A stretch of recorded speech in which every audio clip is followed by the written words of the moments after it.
Hola, soy Victoria García Yoli, soy escritora de no ficción y de ficción. De no ficción tengo 4 libros, uno sobre el chocolate, otro sobre el café, uno que es Para amar el arte, que es mi hijo consentido, y uno que se llama El origen de las letras, de la A a la Z no es diccionario, y ese está un poco relacionado con lo de ficción, que es Cuentos del Armario y Espectrándote. Además he estado en varias antologías en México, en Perú y en Chile. Y para subrayar, soy directora de arte de la revista Algarabía, de toda la editorial, y pues ahí es donde he desarrollado mi trabajo de no ficción y tengo más o menos 20 años escribiendo. Y de haber salido del armario literario, pues creo que apenas van unos 3, 4 años que estoy en circulación y me atreví a sacar mis cuentos a la luz.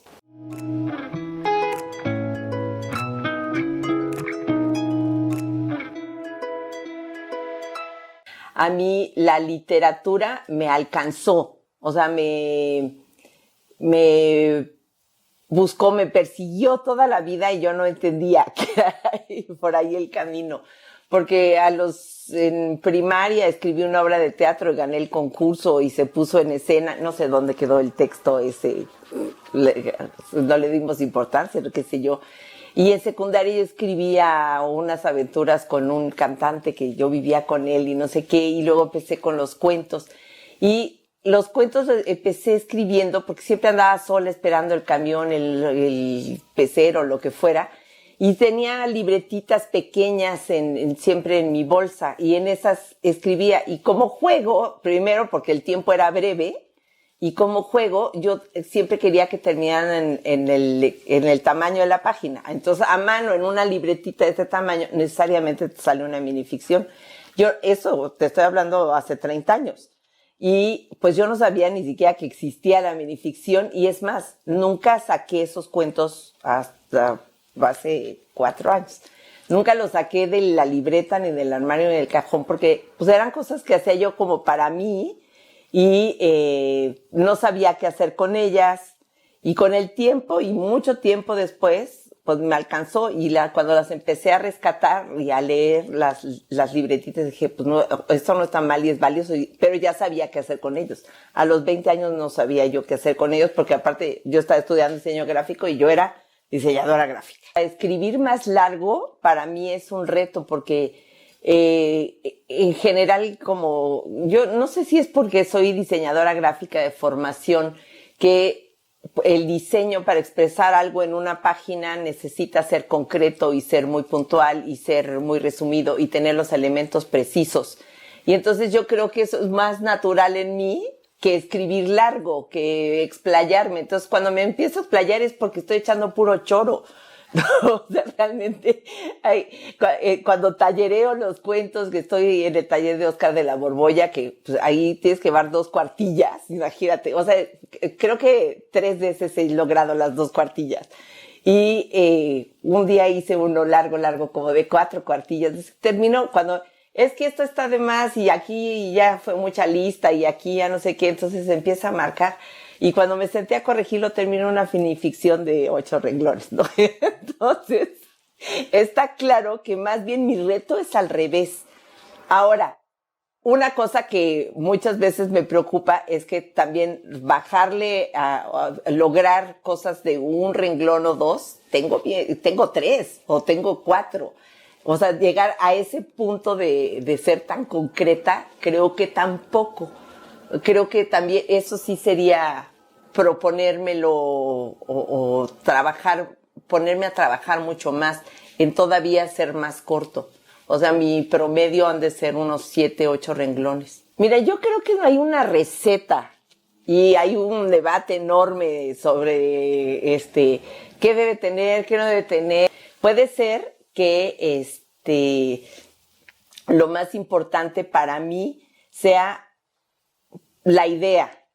No necesariamente ni tiene que ser lúdico porque hay trágicos, ni tiene que ser la edición a fuerza porque a veces cuentas todo realmente en 3 renglones y ya no hay ningún salto o ninguna prestanza a la imaginación porque están las palabras clave allí. Está también esta como propuesta de hacer que el cuento despierte la imaginación de la audiencia. A veces no se imaginan nada y cuando los lees en público se oyen hasta grillitos, ¿no?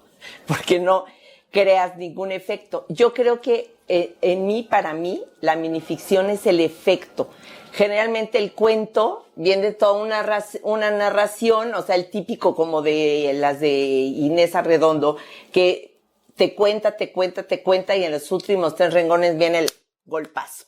El chiste de la minificción es que creo que es solo el golpe. Entonces el título y los primeros 2 renglones son abreviando todo lo que un cuentista normalmente hace en largo. Y el efecto viene en esos mismos 3 renglones o en 3 palabras, en lo último. Y eso creo que sí es el reto. O sea, saber que cada cuento tiene un efecto que te va a llevar a una reacción, a una emoción necesariamente. Porque si se oyen grillitos, entonces pues, no hay efecto, no hubo pues, más que 3 palabras huecas, ¿no? Ahí. Se mete mucho la vida real a las minificciones, pero también hay una cosa que se me cuela mucho, que es como escribo no ficción y escribo artículos donde tengo que investigar eso se me mete mucho al cuento. Entonces, siempre hasta para hacer uno de 3 renglones, ¿no?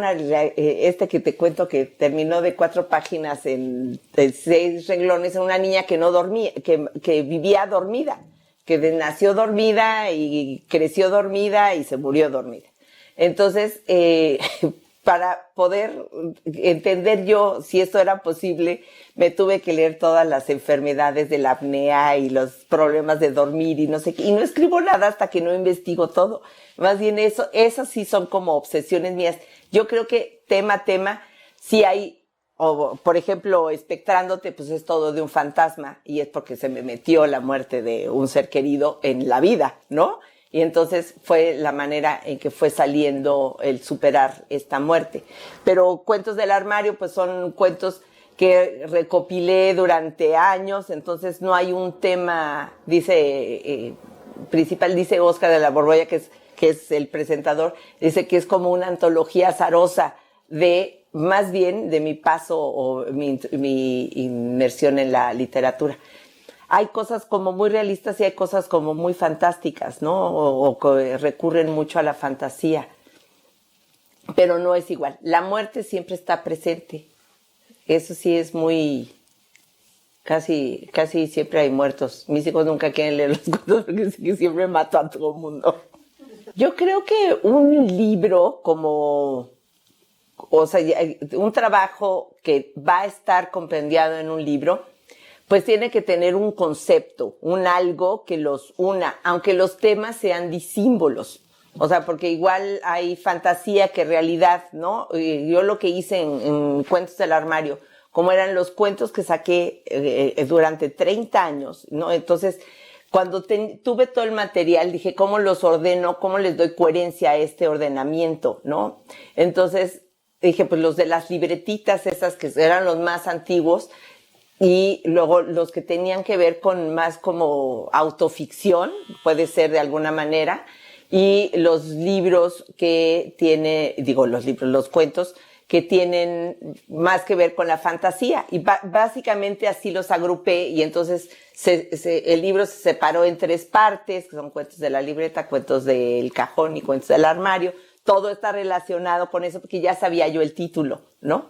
Por ejemplo, en cambio, Espectrándote fue al revés, yo tenía los cuentos y dar con el título me fue así de sentarme a hacer palabras, inventar, leer en el diccionario, qué palabra, cómo lo pongo, quiero que sea breve, quiero que sea contundente. Y ese fue un trabajo al revés, ¿no? Totalmente. Claro, Espectrándote yo no sabía que era un libro, hasta que de repente me vi con muchos cuentos del fantasma. Porque no era un proyecto de libro, pero sí tuvo que haber una progresión. Yo creo que un libro sí tiene que tener cierta coherencia en el concepto y puede tener la libertad de tener los temas y los tópicos que tocan los cuentos, porque como elides tanto y como hay tanta abstracción, sería difícil que todo tuviera como una sola narrativa, ¿no? Yo no, que le salieran 120 páginas de minificción a un escritor solo de sirenas, no sé qué tanto tendría que decir, pero igual sí, ¿no? Igual depende cómo las vea, o depende lo que haya hecho, o depende de las extensiones de la minificción, que también es otra cosa cuestionable, ¿no? Si tiene que ser de 8, de renglones, de 10, de 12, varias páginas. Mi Chanoc, desde que yo tenía 13 años, es Juan José Arriola. Cuando en primero en secundaria, leí La carta al zapatero que reparó mal unos zapatos, y me pareció extraordinario. O sea, que como de una cosa tan banal como unos zapatos usados, mal reparados, pudiera hacer algo con toda corrección, y lo conmina a hacer mejor su trabajo, con amor, etcétera. Entonces yo me quedé apantallada. Desde entonces casi siempre lo que leo es literatura en español, no me gustan mucho las traducciones. Como cuentistas, admiro mucho el trabajo de Elena Garro. Me gusta por la fantasía, porque creo que ahí tengo algo en común. Me gusta Inés Arredondo, me gusta muchísimo, y la admiro muchísimo, y yo creo que no tengo nada en común absolutamente, ni una rayita, ni una intención, ni una sola cualidad que se le acerca a la de Inés Arredondo. Pero, por ejemplo, me gusta mucho la cuentística de Vicente Leñero, que es tomado como de lo real, y es casi es como crónica, porque tiene esa misma influencia que yo del periodismo, ¿no? Él hacía periodismo, y después hacía los cuentos, y son como periodismo, y entonces te quedas con la duda de, ¿será cierto? ¿Será mentira? Y él mismo contaba, son puras, o sea, sí, están metidos puros personajes de la vida real, pero no son reales. Es más, los mismos personajes le decían, Vicente, ¿cómo escribes tantas esas mentiras? Yo ni estaba allí, ¿no? Entonces, ahí es ficción, es un cuento, les decía, ¿no? Y eso, yo creo que ahí sí tengo muchísimo de eso, porque lo meto. Alguna vez un cuento de Cuentos del Armario, que son unos países, inventé unos países diminutos que se crearon después de la Primera Guerra Mundial, y que son mínimos, chiquitos como el Vaticano, uno del lado de Alemania y otro del lado de Francia, y les puse nombres, y entonces vi la geografía en donde sí no hay río, como para poder tener un estadio mancomunado, y luego pues los países desaparecen en la Segunda Guerra Mundial, en un bombardeo, en una batalla que sí existió y que sí pasó por allí. Entonces leí de historia para poder inventar esos países, y está redactado como un artículo de Algarabía. Entonces, cuando terminé de leerlo en el taller, me dice un cuate, oye, yo no sabía que esos países habían existido. Y dije, que es justamente ese efecto, y ahí sí yo creo que tengo algo muy, muy cercano, ¿no? He trabajado mucho con Agustín Monreal, y algo se te pega de todos modos, ¿no? La visión para corregir, he aprendido mucho de eso. Pero así mi ídolo es Juan José Arrola.